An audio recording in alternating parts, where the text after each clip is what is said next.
Hey there. Today I'd like to talk about a story called The Lottery. The Lottery is a short story that was published in 1948 by author Shirley Jackson. I think that the story has a powerful theme and interesting usage of multiple literary devices, especially symbolism. Now, if you haven't read it yet, stop watching now. No, really. Reading the story for the first time is much better when you don't know what's going to happen. Right now, the first Google result for The Lottery story is the full text of the story, and it's only 6.5 pages long. So now that that's out of the way, let's jump into the story.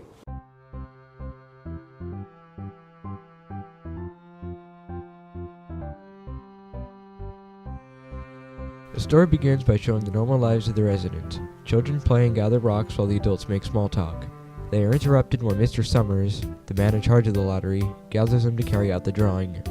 The story shows families draw one by one until finally each family has one paper. Families open their slips and it is revealed that the Hutchinson family has the black dot. Tessie Hutchinson, the wife of Bill Hutchinson and the mother of 2 children, protests. Eventually, each family member is forced to draw a slip of paper from the box. The story reaches its climax as Tessie refuses to show hers to the crowd, but Mr. Hutchinson takes it from her and reveals it to the crowd. Tessie's slip has the black dot. The townsfolk immediately grab rocks and throw them at Tessie. She screams that it's not fair, and then she is killed.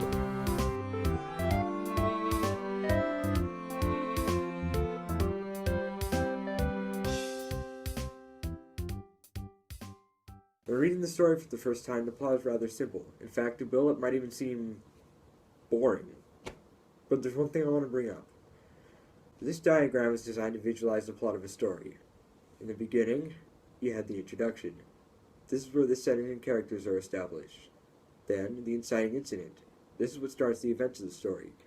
The rising action is where the conflict occurs. Generally, this is a constant build-up of drama and suspense until the climax, which is the peak of a story's action.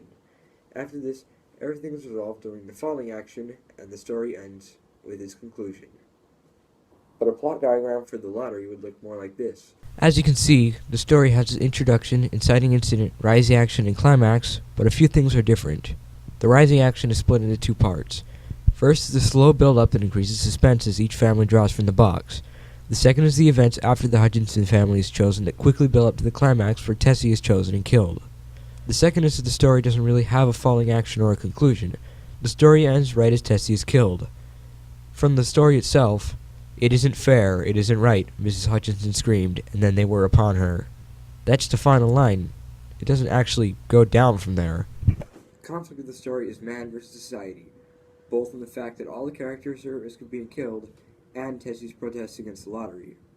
Reading through the first time, the setting characters are nothing special.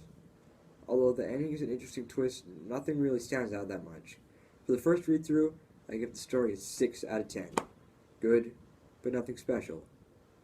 But there's more to the story than meets the eye.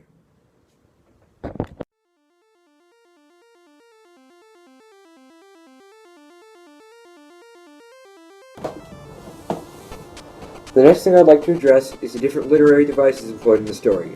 The most obvious of these is irony. The whole story of the lottery is full of irony. The story displays situational irony, which is where what happens is the exact opposite of what you are led to expect to happen. In this case, the word lottery is often associated with good things, but in the lottery, the winner of the lottery is killed by their peers. There's also a bit of foreshadowing. In the beginning of the story, the children are gathering rocks. This detail is ignored until the end of the story when Tessie is killed with the same rocks. The other biggest detail hints towards the lottery's true nature. One of the men in charge of the lottery is named Mr. Graves. I don't think I can explain too much more without going into the most important detail of the story, its theme.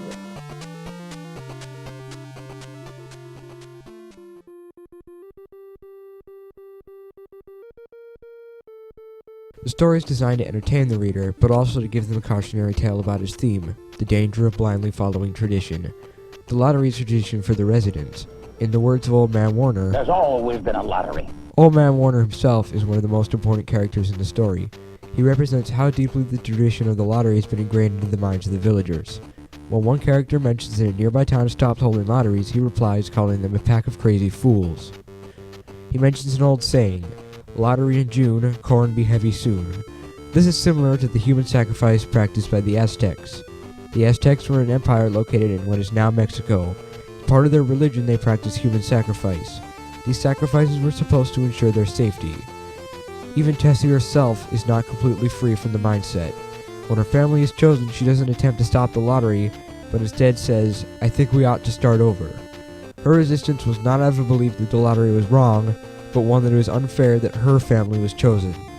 The story has a lot of symbolism. Almost every detail can be connected to something, even down to the last names of the characters. The black box, for example, is withered and falling apart. It represents the outdated nature of the tradition. The lottery initially used wood chips instead of paper slips, but the town grew too big for them to fit in the box. The ritual still used the same box simply because it was always that way. The story states that Mr. Summers spoke frequently to the villagers about making a new box, but no one liked to upset even as much of the tradition as was represented by the black box.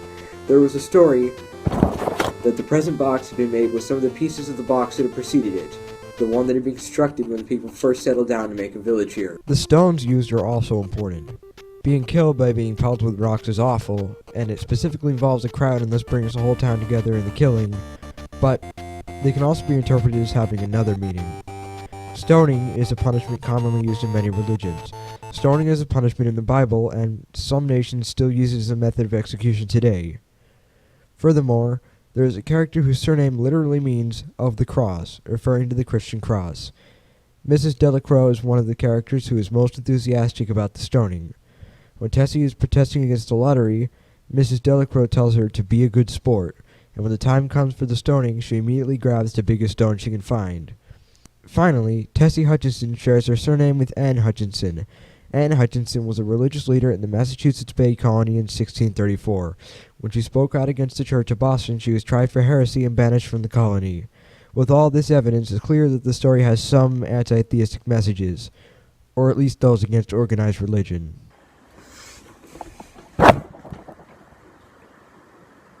The story setting is rather undeveloped, but I think it actually helps the story in some ways. All we were told is that it takes place on June 27th in a small town. The vagueness of the setting shows that the horrific events could take place anywhere, at any time. The story has a bit of a dark mood, well, maybe even more than just a bit. Although you may not realize it the first time you read it, the lottery is full of disturbing imagery.